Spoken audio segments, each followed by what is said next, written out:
का व्रत की एक बहुत सुंदर कहानी लेकर आए हैं।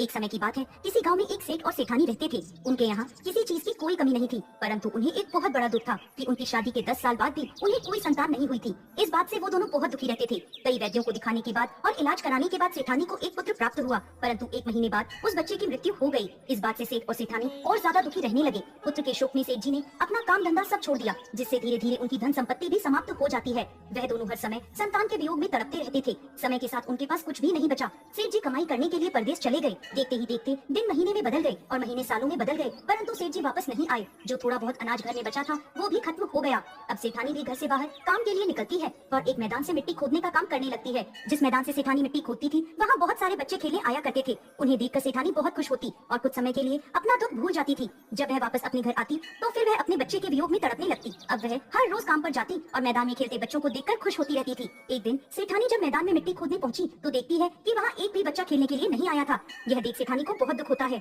उस दिन सेठानी मिट्टी का एक बहुत सुंदर बच्चे का पुतला बनाती है और शाम को काम खत्म कर उस पुतले को लेकर अपने घर आ जाती है। उस पुतले का नाम सेठानी शामू रख लेती है। अब सेठानी उस मिट्टी के पुतले में अपने बच्चे को देखने लगी और उसके साथ खुश रहने लगी। वह उसे खाना खिलाती, कपड़े पहनाती और उसके साथ खेला करती थी। जब भी वह काम पर जाती उस पुतले को अपने साथ कपड़े में लपेट कर ले जाया करती थी। ऐसे ही समय बीतता गया। एक दिन सेठानी उस पुतले को लेकर जा रही थी, तभी उसने देखा कि एक पेड़ के नीचे कुछ औरतें बैठी पूजा कर रही थी। सेठानी उनके पास गई और उनसे पूछने लगी, बहन ये आप कौन सी पूजा कर रही हैं? इस पूजा से क्या फल प्राप्त होता है, मुझे भी बताइए। तब वह औरतें बोली, इस व्रत का नाम जीवित पुत्री का व्रत है। यह व्रत करने से संतान की आयु लंबी होती है। जो महिलाएं विधि विधान से यह व्रत करती हैं, यदि उनके संतान है तो उसे लंबी आयु प्राप्त होती है और यदि संतान नहीं है तो उन्हें पुत्र रत्न प्राप्त होता है। यह सुनकर सेठानी सोचने लगी, मैं भी अपने पुत्र शामू के लिए यह व्रत करूंगी। अब सेठानी ने मन में ठान लिया कि अगले वर्ष से वो भी अपने पुत्र की लंबी आयु के लिए जीवित पुत्र का व्रत किया करेगी। समय बीतता है और अगले वर्ष फिर से जितिया का व्रत आता है। तब सेठानी पूरी श्रद्धा और भक्ति भाव से जीवित पुत्रिका का व्रत रखती है। दिन रात जित भगवान से अपने पुत्र शामू की लंबी आयु की प्रार्थना करती रहती है।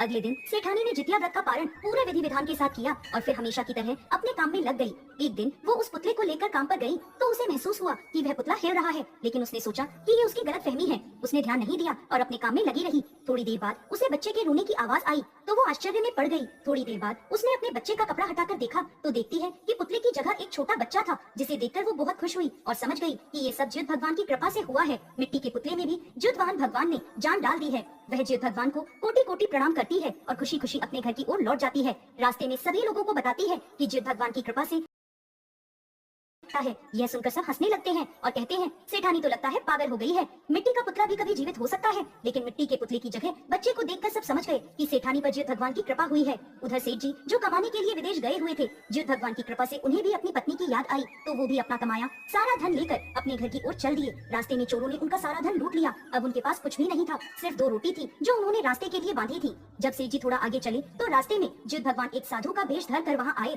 और सेठ जी से कहने लगे, बेटा मुझे कुछ खाने को दे दो, मैं कई दिनों से भूखा हूँ, मुझे बहुत भूख लगी है। सेठ जी ने अपने पास रखी 2 रोटियां उन साधु को दे दी। साधु ने 1 रोटी ले ली और 1 वापस बांधकर सेठ जी को दे दी और कहने लगे, ये बचा हुआ खाना तुम अपने साथ ले जाओ और अपने घर जाकर अपनी पत्नी के साथ मिलकर खाना। सेठ जी जब अपने घर आए तो देखते हैं कि उनकी पत्नी एक बच्चे को खिला रही है। बच्चे को देखकर सेठ जी बहुत नाराज हुए। तब सेठानी ने ज्योत भगवान की कृपा की सारी बात सेठ जी को बता दी। यह सुनकर सेठ जी बहुत खुश हुए। फिर सेठ जी ने रास्ते की सारी बात सेठानी को बता दी और कहने लगे, मुझे बहुत भूख लगी है, मेरी पोटली में 1 रोटी बची है, वो मुझे ला दो, उसे खाकर मैं थोड़ा आराम कर लूंगा। सेठानी जाकर जैसे ही पोटली खोलती है तो देखती है कि पोटली में बहुत सारे हीरे मोती सोने चांदी जवाहरात आदि भरे हैं। यह देखकर वो चौंक जाती है और सेठ जी से जाकर कहती है, आप तो कह रहे थे कि आपका सारा धन चोरों ने लूट लिया, लेकिन आपकी पोटली में तो ढेर सारा धन भरा है। तब सेठ जी जाकर उस पोटली को खोलकर देखते हैं तो पोटली सोने चांदी हीरे मोती से भरी थी। यह देखकर सेठ जी सेठानी जी से कहने लगे, यह सब तुम्हारे व्रत का फल है जो तुम्हें पुत्र मिला और इतना सारा धन दौलत मिला। दोनों मिलकर ज्योत भगवान की जय जयकार करने लगते हैं।